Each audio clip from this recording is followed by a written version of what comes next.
Are you getting new spots that you are wondering what is going on? Are these moles? Are they warts? What is it? I am going to go over some spots that we get called seborrheic keratosis, or SKs for short, and we're going to talk about what they are, what they look like, who gets them, when should you be concerned, and what kind of treatments can you get at your dermatology provider's office, and what you can do about them at home. So stay tuned. We're going to cover a lot of ground. I've done some research for you, and here is what I can say. In my 23 years experience as a dermatology healthcare provider, I have seen these spots every single day. Not necessarily on every single person, but the older we get, the more we get of them. Almost everybody over the age of 30 has at least one, and the incidence of having them over the age of 50 and 60 is much, much greater. Now, men and women can get them equally, but it does seem to run in families, so it is an autosomal dominant pattern. So if your parents had a lot of them, there is a greater chance that you're going to get them too. But take heart, there are some things we can do to get rid of them, especially if they are bothering you. I'm going to talk about what different colors can they be. They can be black and look a lot like melanoma. They can be different shades of brown. They can be gray, they can be yellowish, they can be pink or red if they're irritated, and they can be whitish or flesh colored and just feel rough. So they can look like a lot of different things, and people come in because they're concerned, as well they should be.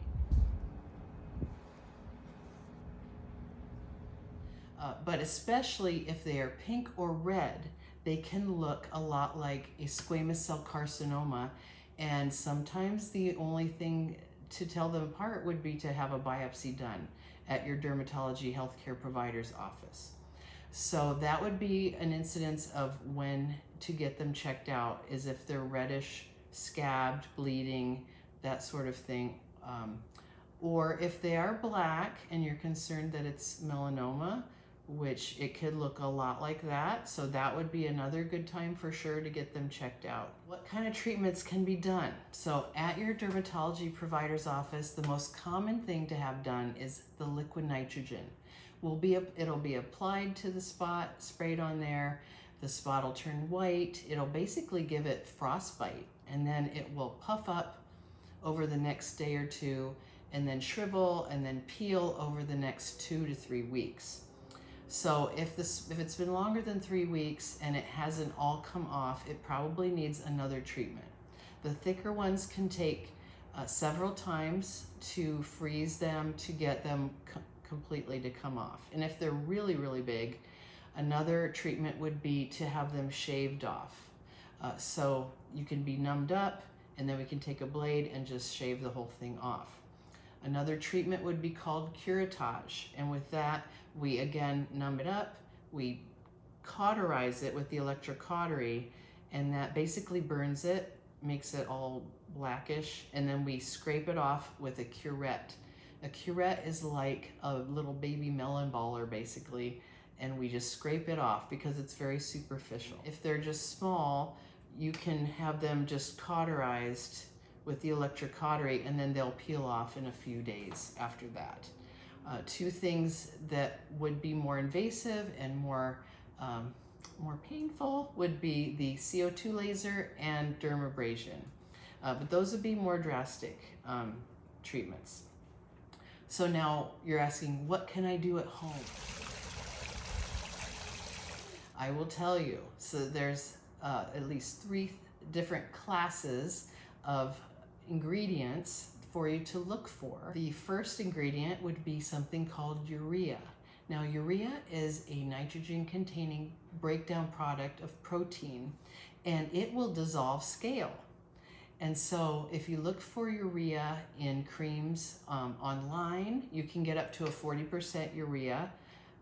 cream, and that will help to dissolve the scale. You could put the lotion on and cover it with a Band-Aid overnight or a piece of tape, and then in the morning you can see if that will scrape off. By the way, if these spots look like you could just peel them off, that is a good sign. And if you can see little seeds in them, like you'd think, oh, it's a seed wart. No, those are called horn cysts. And that is also a good sign, though, that it's one of these and not a cancer. But again, if you are wondering about it, you want to go get that checked out at your healthcare providers, your dermatology office, okay? So another ingredient that you want to look for would be like retinol or retinaldehyde, something in the Retinoid family, something that's a retinoid. Adapalene gel is also in the Retinoid family, and that's available over the counter. The Retinoid is based on vitamin A, and adapalene was made in the lab to be a retinoid in that family, to do the same kind of thing with the sloughing. So that would be something to try if you want to put that on and see if it will peel off. I would recommend putting it on there twice a day for a month to see if you notice a difference with them. The third category would be either an alpha hydroxy acid or a beta hydroxy acid.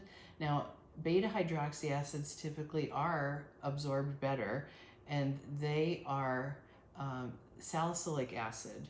Now, salicylic acid is widely available, and there's even a shampoo with salicylic acid in it. So Neutrogena T-Sal, and there's one called Dermarest.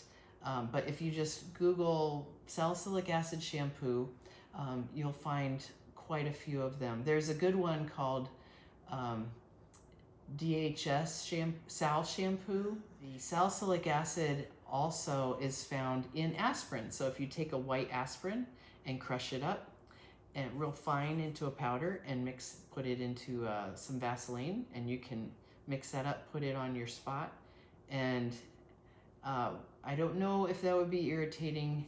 You could see how it affects you. And the preparations such as Cetaphil's Rough and Bumpy Moisturizer, that one is very easy to tolerate, and that one would be a good one to try, especially if you want to put it like over your arms and legs or over a larger body area. This would be a good one. There's also, CeraVe also makes a psoriasis cream that has urea and salicylic acid in it as well, but you want the psoriasis cream, not just they have a salicylic acid cream too, but the psoriasis cream has both the urea and the salicylic acid. Those ingredients would be the urea, the like salicylic acid or alpha hydroxy acids like glycolic acid, those types of things, and retin-A type ingredients like adapalene or retinol or retinaldehyde. Those three things are things that I would try. There was a study done in Italy in 2017 where they used the urea and various different alpha hydroxy acids, more like 5 of them. And they had them put this lotion on twice a day for a month, and they noticed very good results with decreasing the thickness of them, the amount of them, so that they have shown good results with this. I think just being consistent is one of the biggest keys to treating these spots at home. So I hope that helps, and I'll be making another video on itch because these spots can be very itchy, as well as a host of other conditions. Well, I hope you've gotten some value out of this video. If you're interested in more skin, hair, and nail topics, I suggest that you click one of these videos, and also if you would consider subscribing and clicking the notification bell for more videos to come. Until next time, I wish you all the best.